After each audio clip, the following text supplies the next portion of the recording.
Signori, è ufficiale, l'autonomia del Veneto è stata negata.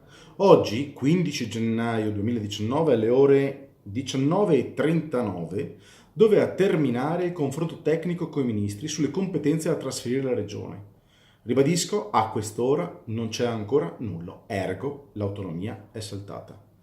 L'autonomia non solo del Veneto, ma del Veneto, dell'Emilia-Romagna e della Lombardia. Zero risultati, questo è ciò che resta. Dopo oltre un anno e qualche mese da quello che è stato un referendum vinto con il 98,1% di risultato.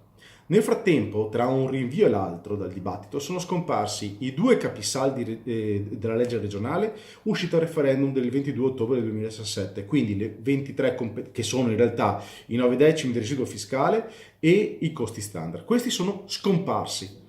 Oltre a questo, sulle 23 competenze sono evidenti le resistenze dei ministri a guida 5 Stelle, con una grande complicità però della Lega ex Nord.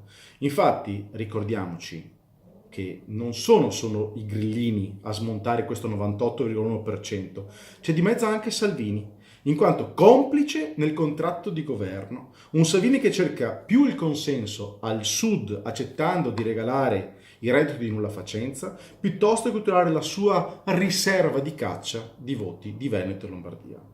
Di fronte a un simile tradimento, il presidente Luca Zaia non può più restare in silenzio. Si deve mettere, teoricamente, alla testa dei veneti che da tempo aspettano un segnale per marciare compatti alla volta di Roma.